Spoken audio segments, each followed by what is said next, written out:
Hello, everyone, and welcome to the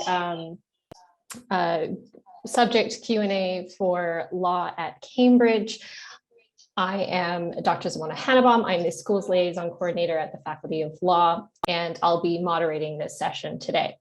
So how this is going to work is we have some pre-recorded or rather pre-submitted questions that we'll be able to use to lead the Q&A, but of course we invite everybody watching to submit their questions via the Q&A function below. If you've got a question that someone's already kind of typed in, please feel free to kind of upvote it so we know what you guys would like to have answered the most. I'm also just going to quickly turn it over to our panelists. We're joined by two of our students and one of our faculty members today to introduce themselves before we get started.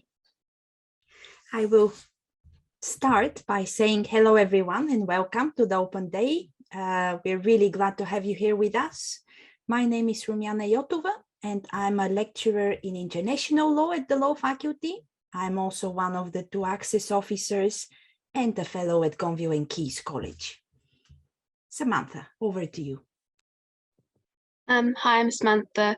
I'm studying law at Cambridge at Fitzwilliam College and I'm going into my third year. Hi, I'm Belle and I'm at Christ College studying law at Cambridge and I'm going into my second year, so I've just finished my first year at Cambridge.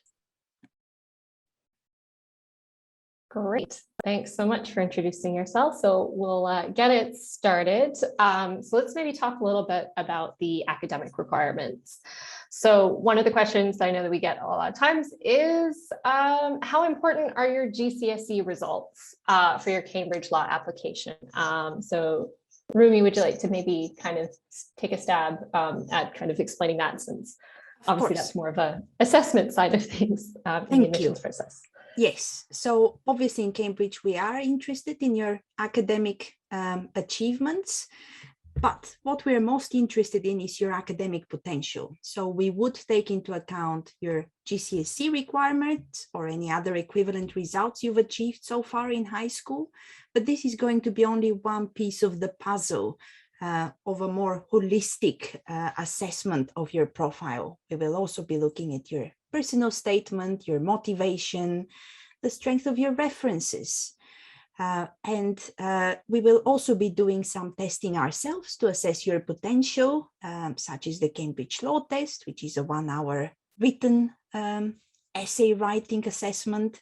And we would also do 1 or 2 interviews where we actually get to meet you and talk to you about law. Yeah, and I'll just add to that you don't have a formal requirement, like there's no specific grade that you need for GCSEs, but just that they are considered as, you know, in context with your other academic results at secondary school at A-levels for most students.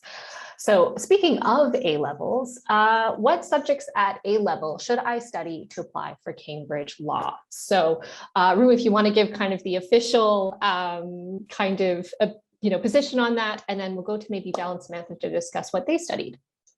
Absolutely. So we don't have any specific A-level subject requirements. And I see someone here in the chat is asking about, are there any language-based requirements in terms of subject choices, either for GCSEs or A-levels? And the answer is no. We do not expect any particular A-levels or GCSEs or combinations thereof. Yeah, a lot of people obviously do like the typical perhaps law A-levels like history, English, but I actually did maths, chemistry, biology, and then I did do English lit. And I actually think the science A-levels equip you with the same skills that you need to study law as some of the more humanities subjects, so like that analytical thinking through problems. So I would definitely say don't feel that you have to study humanities, just do what you enjoy and what you think you'll succeed in. And if you enjoy law as well, you will be able to succeed with those A-levels, I think, definitely.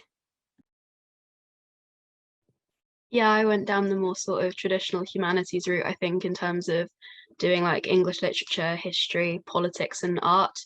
But yeah, I'd agree with what Belle said about basically whatever you do, it kind of equips you with skills you'll need. So I think one of the interesting things about like law as a subject is because it's got problem questions, it's got like that more sort of problem solving and application element, which is really useful if you've done like sciences. So whatever you do, you're going to have skills from it that will be helpful.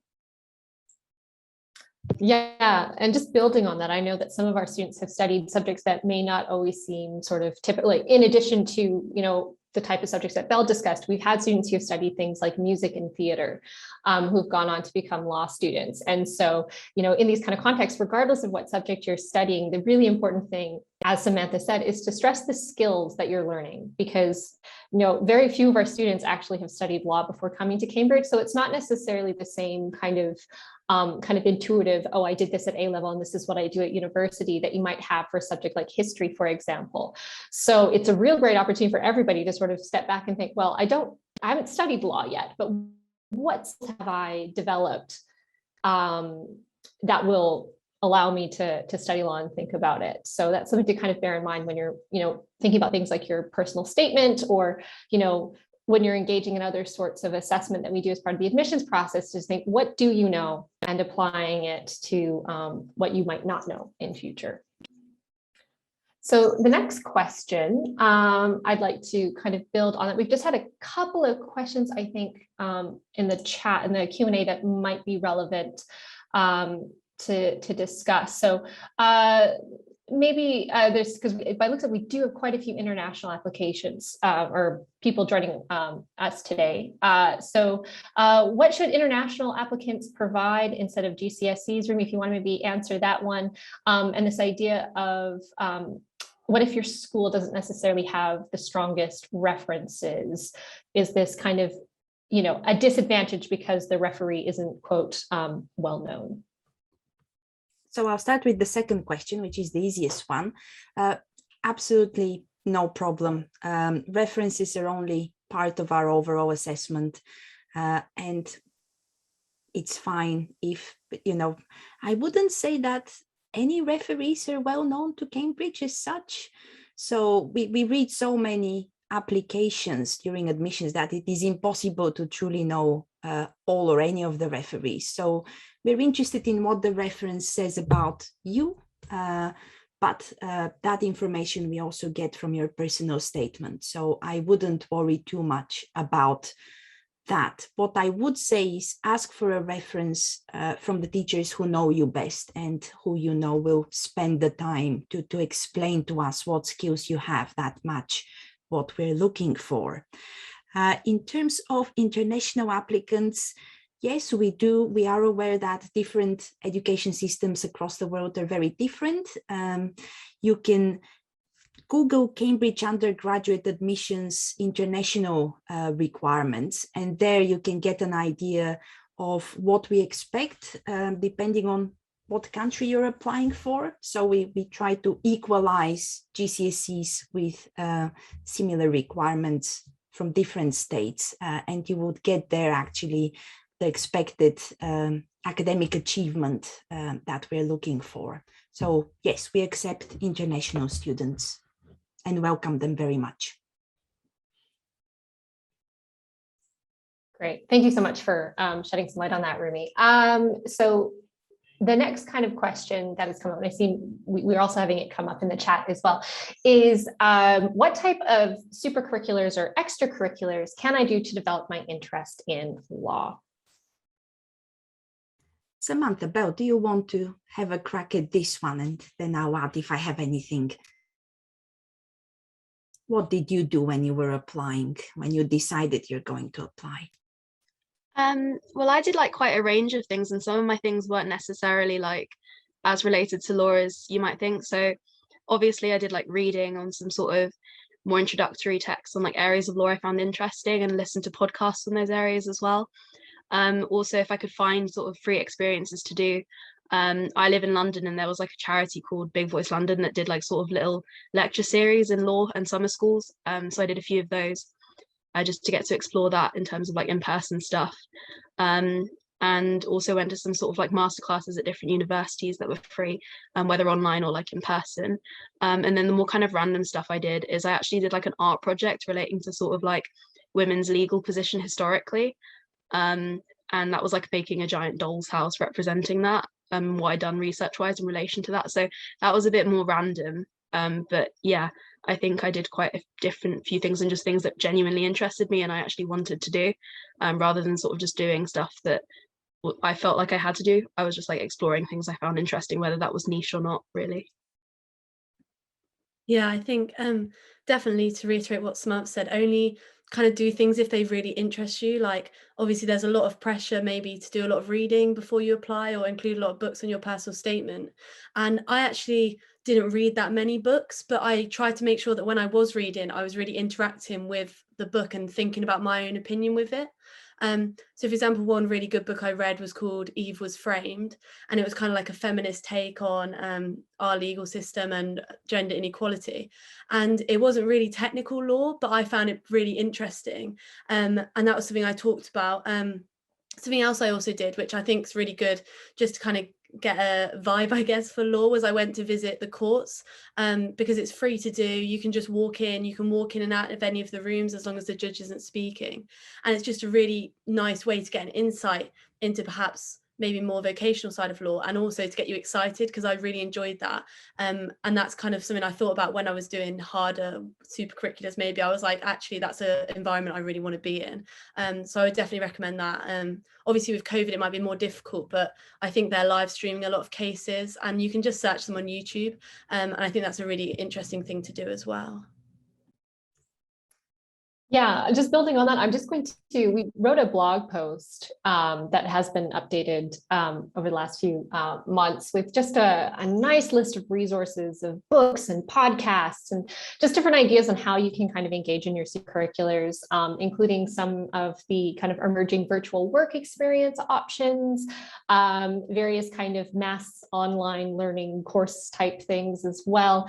So I'm going to pop that in the chat so that everybody has access to it. But please do head over there if you're feeling like you need a little bit of inspiration as to where to get started.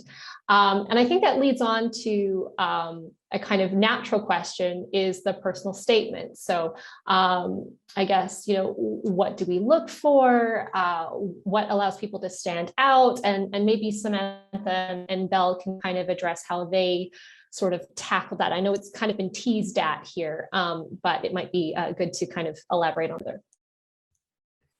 Yeah, so there isn't a model good personal statement. But what we're really interested in is, why do you want to study law? Why do you want to come to Cambridge to do it? And why should we choose you? So picking up on what Belle and Samantha were saying earlier about extracurricular activities, I think the best thing you can do in your personal statement is really unpack those things in law that interest you, whatever they might be. It might be a book, it might be a trial that you've listened to or seen.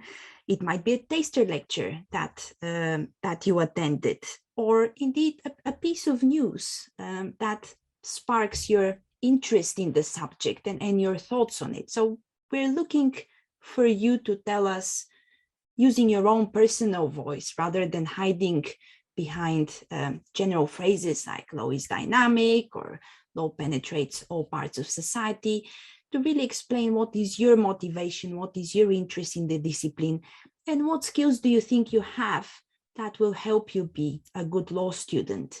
And in general, I would say that candidates tend to worry disproportionately about their personal statement. As I said in the start, it's just one piece of the overall picture we're trying to build. So use it to really tell us more about yourself and how you see your path in law. But Belle and Samantha, over to you. Yeah, I think it's definitely important to talk about like why you want to study law, and also to maybe show like the academic potential you do have, how you can think about things critically. So one thing that I did was I'd read a book, What About Law, which I think is quite popular to read, and there was a case in it that I kind of didn't really agree with, and I kind of tried to think about the time that it was decided and whether it would be decided differently today, what kind of my opinion on it was. And I spent a whole paragraph talking about that, rather than maybe just listing all the books that I'd read, just to try and look in depth in something and showing actually, like, when I read something, I can engage with it from an academic perspective. And I think that was something useful that I did in my personal statement. I don't know about you, Samantha. Yeah, I agree. I think with mine, I was sort of like, what have I done? But maybe not just listing every single thing I've done. So I sort of really focused on the ones that I really took something from or found really interesting. And I think one thing I found really helpful just in terms of the structure of mine is I did this thing which I call like snowballing, where basically like if there was something that I found really interesting and then there was something else I did that linked to it, or kind of I looked at because I found a certain part of maybe a book I read interesting and then looked more at that kind of area of law or that case, I kind of like linked them together. So like even though I was only mentioning like two things, I've sort of linked them in together and then sort of was able to again like critically engage with it by sort of drawing links between what I'd read. And I just found that really interesting in terms of like giving it a bit of a structure and like having things sort of link nicely in my personal statement. Obviously like you can structure it how you like, but I just found that useful when I did mine. Great. We also have some resources on the undergraduate study website. That's the university's overview on undergraduate admissions. And there's a few resources there as well that can help you write personal statements. So I will pop that in the chat as we go forward, as I'm kind of multitasking between things. So the next question that is kind of jumping back again for a second about requirements, and then we'll move on to testing and the CLT, because there's actually been quite a few questions about that, which is what is a standard offer and does Cambridge accept BTECs? So Rumi, if you want to maybe answer that one while I pop things in the chat. Yes, so standard offer for a standard British applicant who has done A levels or equivalent would be the university standard offer is A-star AA.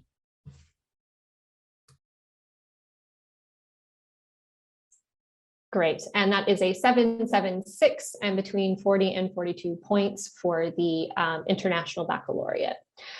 So as Rumi had said earlier, if you are applying internationally, look at those requirements. For any affiliate students or mature students who may have more non-traditional backgrounds or previous undergraduate study, there's no real kind of set marker in the same way that there is, I think, for the A levels that we have that. So even though your secondary schooling is taken into consideration, but your university schooling or any further education you have is obviously evaluated as well. So your best option in that kind of situation, if you're kind of wondering where you'd fall on things, is to contact the college that you're applying to.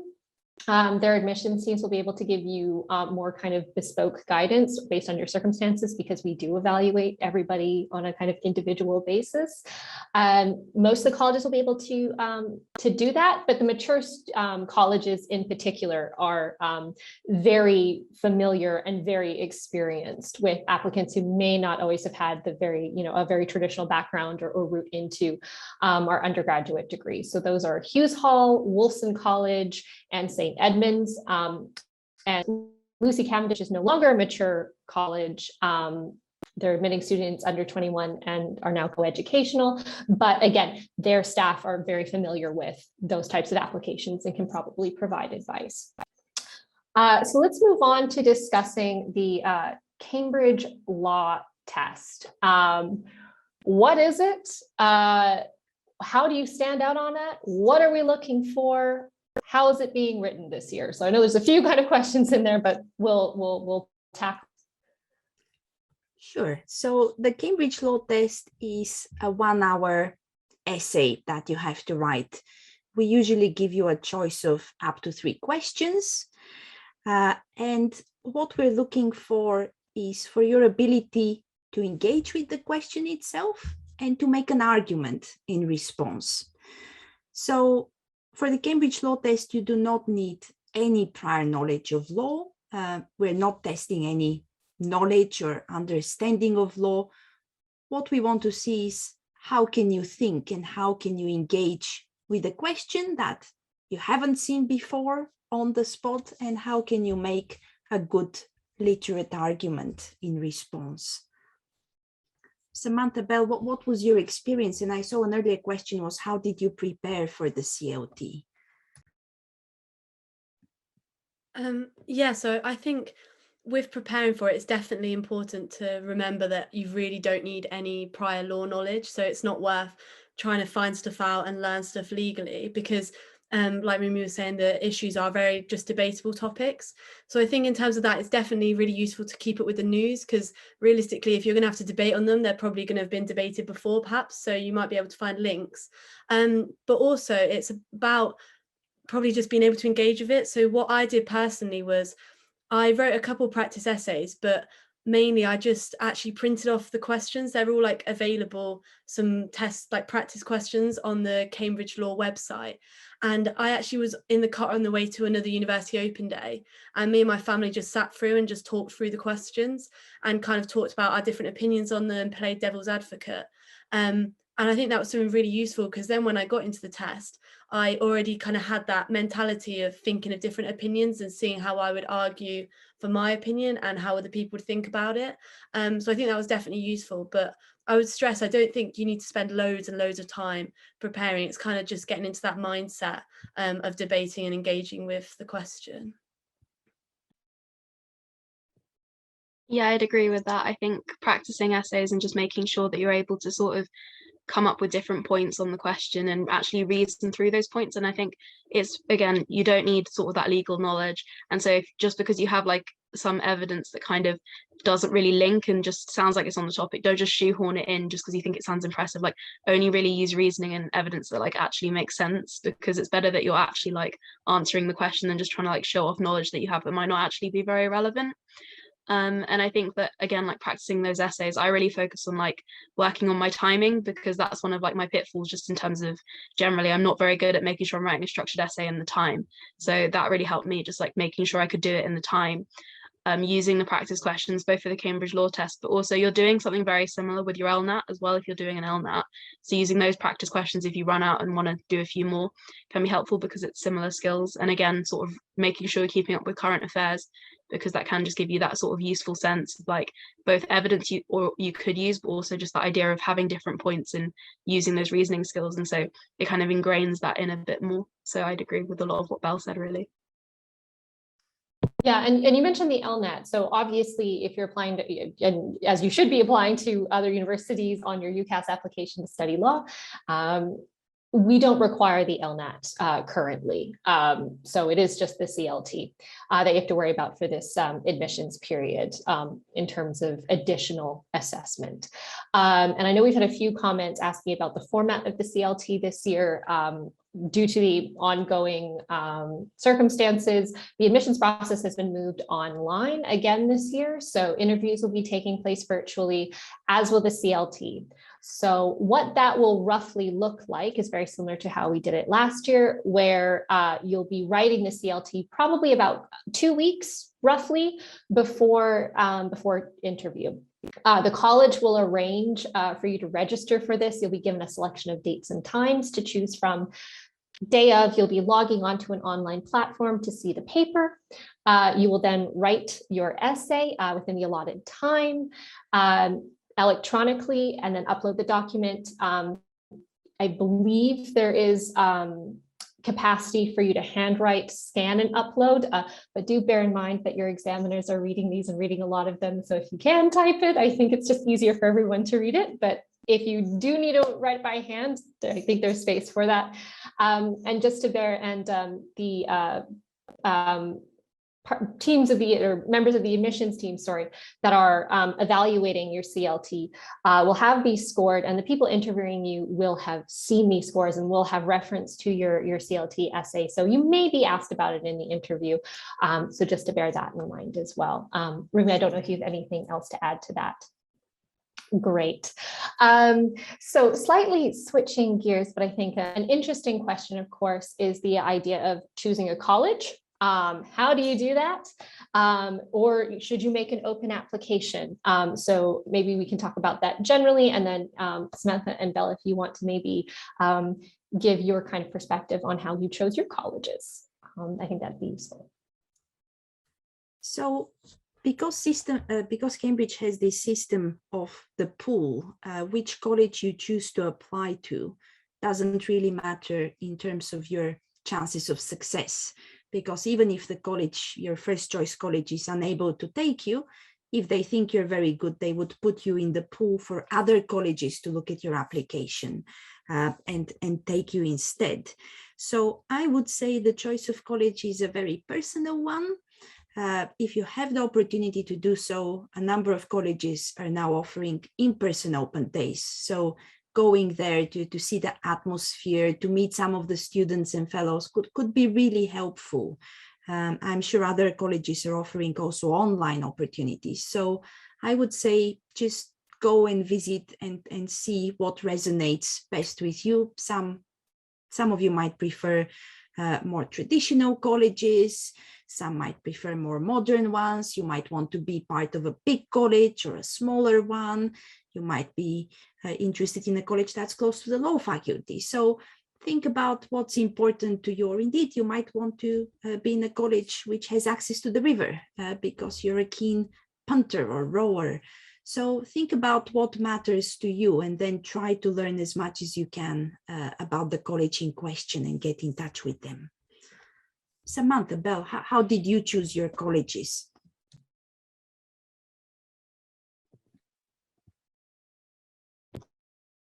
I'll start then. So I picked mine by sort of just figuring out what personally mattered to me, like not necessarily that really related to like the teaching, because like lectures are at the like run by the faculty, and then also even with supervisors and stuff that can hugely depend on your paper, and you can get supervised by sort of fellows at other colleges as well. So I didn't really think of that kind of stuff. I was sort of more focused on like where I wanted to live and what I wanted that to be like.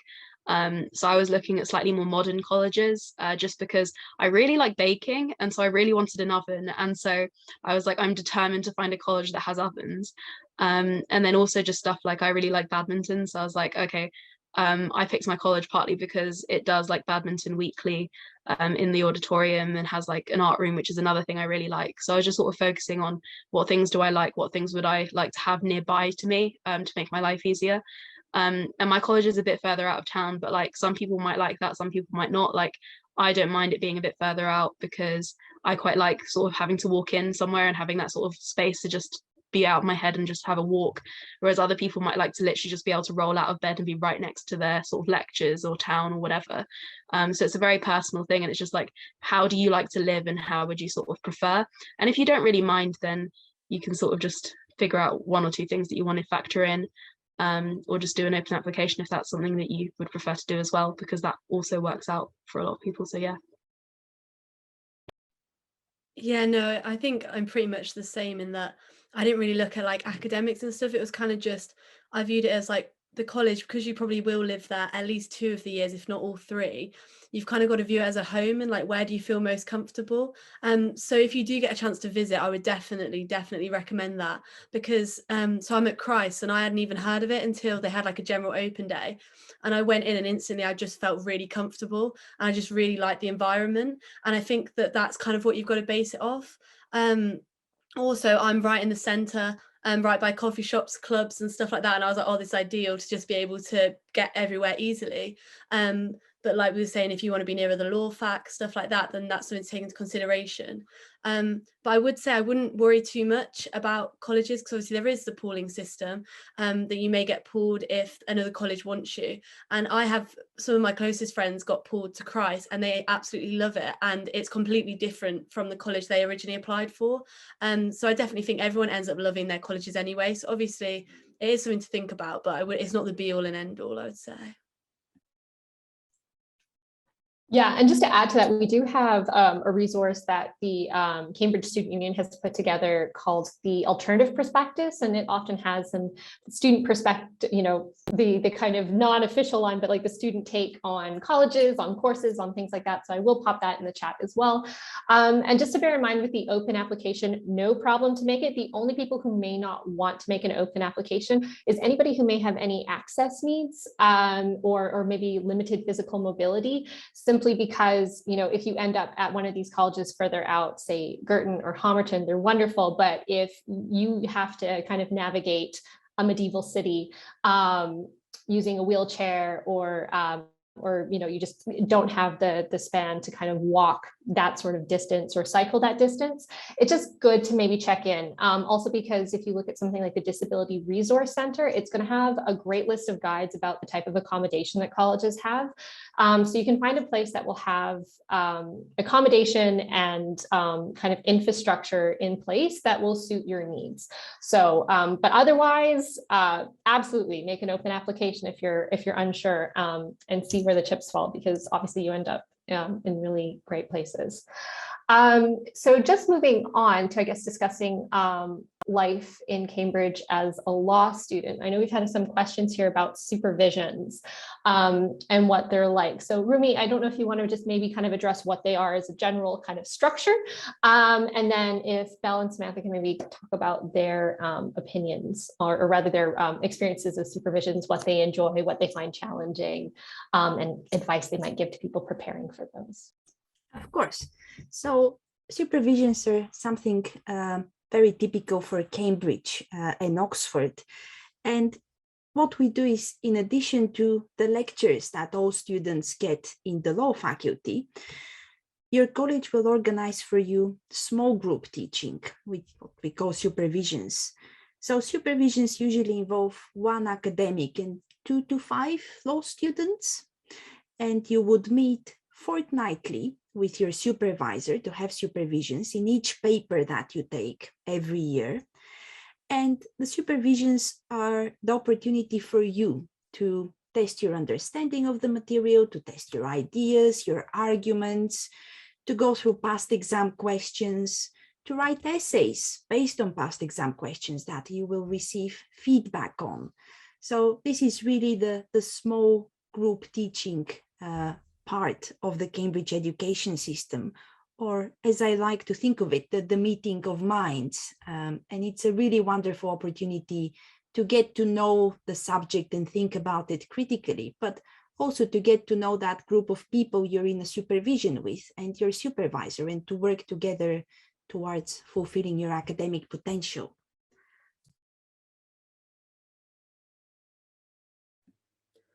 Yeah, no, I think supervisions were one of the main things that attracted me to Oxbridge, but obviously Cambridge more specifically, because it's really exciting to be able to discuss your opinions with an academic, in some cases who's even written the textbook that you're basing what you're talking about off.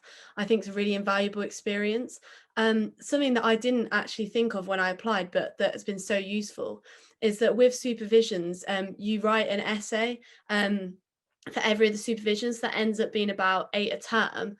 And for me, doing science A levels, like my essays came on leaps and bounds, even just in first term, just being able to have that instant feedback in the supervision and just the constant practice. Because I have friends at some of the universities that love studying law there, but they only did about 2 essays that they got feedback on before exams. And the fact that we every week are getting an essay back with written feedback and like criticism, corrections, I just think it's been really invaluable. So that's something that I definitely think is unique and love about the supervision system in Cambridge. Yeah, I agree. And I think it's like a really great opportunity to kind of seize control of your own learning. Like, I think they can seem a bit scary sometimes, just the idea of like being in that sort of small environment and having to like know what you're doing, but like don't be afraid not to. So like if there is something that you found confusing in the reading and the lectures, just flag that to your supervisor. Like it's your opportunity to actually like fill in the gaps that you aren't sure about and like ask questions. So if there is something you're not sure about, then just give it a stab and then like ask for help if you need it. And also like that's another thing in terms of like preparing for them. I found it really useful just like using the lectures as a springboard and then sort of like structuring all my reading around that, because it like makes your life a lot easier in terms of like having notes that are really workable and in one place, and just really help you sort of like keep structured and prepared for supervisions. And I think also like with Cambridge it can be like intense sometimes. So like one thing I've really loved about like supervisions and supervisors in general is that if you are having quite a lot on in a week, like if you just happen to have quite a lot of deadlines, they are really understanding. So if you're just like really open and honest with them about like where you're having issues, or like maybe if there's a week that's particularly intense, like just be really open about it, because that's one thing I've really liked about how like sort of close and how you have that sort of more like small group thing, is that you can just like address things like that very easily, and sort of make your life a little bit easier for that time being and sort of deal with things quite quickly. So yeah, I think that's been really useful. Yeah, we also have some questions about student life. So let's maybe talk about, do you have enough time to do the things that you enjoy and pursue other sorts of personal interests? Yeah, short answer to that is yes, you definitely do have time to do everything that you want to do. I think the beauty of Cambridge and of university in general is that you really do manage your own time, so you can decide if you want to study all the time, you love law and you want to do that all the time, you completely can, and there's no judgments around that. But if you do want to go out and do other things, spend time with your friends, you definitely have the time. So I'm on the university football team, which is 4 training sessions a week. I also play rounders at college, I see my friends, I go out and stuff, and I still have time to do that whilst juggling academics. And I think if anything, it's encouraged by the university. So I, for example, have had football trainings at the same time as supervisions, and my supervisors are very willing to adjust the timetable around what I'm doing as well, to allow me to follow all those interests and passions. So I definitely, obviously Cambridge is a lot workload wise, but I wouldn't let that deter you, because you definitely do have time to juggle everything else. Yeah, I'd agree. I think there's like so much more flexibility in terms of like how you work at university, and also in the amount of work you do, because obviously you've got like your lectures, which are like your foundation, but then you've got like your reading that you need to do for supervisions, and then like further reading, and like how much of that further reading you do is very much dependent on you and how much time you want to be spending on like your work. But you have loads of time to like do other stuff as well. Like I also play sport at college, like I play badminton, do a lot of arts related societies, hang out with friends, just chill quite a lot, take some time to watch TV. So like just do what works for you in terms of making sure you don't burn out and like overdo it and sort of put too much pressure on yourself. Like make sure you build in that time to sort of spend time on you, because there is that flexibility. And so just sort of build a schedule that works for you. And I think that's something in general that you sort of figure out as you go along as well. Yeah. Absolutely. I realized also that we skipped over interviews in our discussion of admission. So let's maybe return to the question about interviews, what they're like, how did you prepare for them? How should students prepare for them? What are we maybe looking for in the context of an interview? Okay, maybe I'll get started on that. So once you've chosen your college, I would suggest that you see what interviews they do, because whilst all colleges do interviews, there isn't one standardized model. So most colleges would do 2 interviews, and one of them might be a more general or tutorial interview, where they discuss with you your personal statement, your motivation to study law, your educational trajectory so far. And then you would have normally a second law interview. Some colleges, however, like my own college KISS, would do 2 law interviews. So what we do is, in our first law interview, we have the more general discussion about motivation, and we also give a few small scenarios that you can think about in advance, and then reason through them and answer some questions and apply to changing scenarios. And then the second interview that we do, which I think is quite common among other colleges as well, is a law reading. So we would give you a passage, say, of a judgment or an academic article or a statute with some fictitious facts, and we would give you time in advance to read it, and then we're going to talk about it during the interview. And in terms of the most helpful way to think about interviews, I think, is think of them as a small supervision, because that's what they really are. You have an opportunity to discuss with usually 1 or 2 academics your understanding of a legal text, and your thinking process of how you would address a problem question or a legal scenario. And I should stress again that interviews do not require any legal knowledge whatsoever. So if we want you to know anything, it will be on the paper we give you to read in advance. So be positive, be yourself, be as relaxed as you can. And the best preparation advice I would give is have a good night's sleep and a good breakfast before the interview. Samantha, Belle, what was your experience with your interviews and how did you prepare? I think in terms of like how I prepared, there's like a really useful YouTube video I actually looked at, which the Faculty of Law put up, which sort of just gives an example of what a Cambridge law interview can be like. Obviously, it might be slightly different college to college, as has been said, but it's just a good indication of how sort of this discussion almost goes. In the sense that it is more of a discussion about like what you've read and the question you've been asked than just like an interrogation or like just asking you a question then like moving on. It's very much just like continues organically, like you can get asked like further questions based on what you've said or like challenged on it, and then it's just a case of explaining your thinking and responding to those sort of new sort of questions and issues that have been raised. And so like what I found really useful to practice was just sort of like taking the example questions I managed to find, or just questions on any like current issues, and then just like getting someone to play devil's advocate for me, like whether that was a friend or a teacher, just so I practiced that skill of like explaining my thinking aloud, and just like general interview skills of like not overly like not talking too fast, and just getting really used to it so then it didn't feel so intimidating on the day. And I think what I also found quite useful is thinking about it as like a really good opportunity to sort of speak to an academic in the field and like sort of get to engage with them on a topic, rather than thinking of it as like this sort of really scary interview, because what they're looking at is whether they can teach you and just like whether or not you'd suit the sort of supervision style kind of teaching. And so it's like a nice sort of opportunity to see what that's like. And also most of like my interviews were all really friendly. Like I was having a really random conversation with one of them about umbrellas on the way to the interview room because it was absolutely pouring with rain. And they were like, I didn't realize this college had branded umbrellas. And I was like, okay. So very much a normal person, just having a normal conversation. And so I think that's really useful just to keep in mind, like, even though it might seem like really daunting in your head, just like bring it down to earth, and also don't overthink it afterwards, because you might not think you've done that well, but then like I thought I'd offended one of my interviewers at one point because I got her specialism wrong, and it was fine. So like just don't overthink it, and don't like sort of stress yourself out more than you need to. Like if it works out, it works out, but if it doesn't, then that's fine as well. And so yeah, just getting used to it and not overthinking is the best advice I think that I would have given myself. Yeah.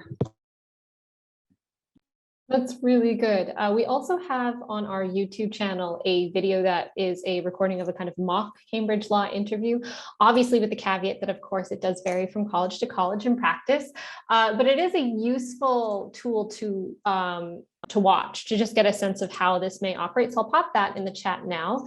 There's also a resource called insideuni.org. Again, I'll pop the link to that in the chat. And this is a student-led nonprofit initiative where students at Cambridge. Oh, I think, can you hear Simone, or has she frozen? Okay, well, while we wait for her, Belle, did you want to share your experience of your interview? Yeah, I think I definitely say what Samantha said in terms of preparation. It's really great just to talk through stuff with people, with anyone, just to get that practice. And also I think when you go into the interview, if the interviewer or the applicant tries to say something against what you've said, don't take things personally, just go with an open mind, because often they're actually trying to tease out of you a further opinion or something more that they want you to say. So I think just go with it and be open-minded, and don't be afraid to change your opinion, change what you're saying. And also I think actually I was not excited for my interviews, but when I came out, I was like, I actually really enjoyed that, and I've actually had a really good day. And I think if you do enjoy it, that's a really good indication that you would enjoy law at Cambridge. But if you're at the point of applying anyway, you probably will enjoy them. So I wouldn't be too stressed. I would just look at it as a good opportunity to test out what law at Cambridge is like. We have Simone back. So the last thing we heard was about the second resource you were mentioning. Yeah, my apologies, everyone. I had a bit of a hiccup on my end. So yes, Inside Uni, it's a student-led initiative, and it just has a lot of information on kind of interviews at various colleges. So it's done by students, but it's been vetted by admissions tutors at both Cambridge and Oxford. So if you are wondering kind of what those differences are, it's a nice resource to kind of go and check out. And in general, we stress that nobody should be paying for preparation to, for Oxbridge in general, and especially Cambridge, because, all of the information and resources that you need are available online. Lots of the colleges have got some really nice resources on their websites. We've got some stuff on our website. The main admissions page and stuff on their website. So there's a lot out there to help you prepare for your applications. We had originally scheduled this to end kind of now-ish. So I know that our students and Rumi are very busy, so we will bring things to a close there. I'm sorry that we weren't able to answer all of your questions, but if you do have more, please feel free to send them through to us at outreach@law.cam.ac.uk. And we're really grateful for you joining us today. Thank you to Samantha Bell and Rumi, of course, for taking time out of their days to join us and shed some light on things.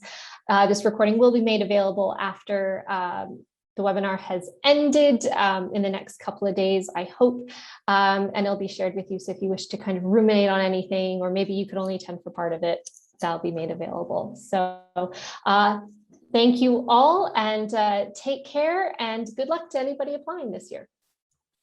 Thank you.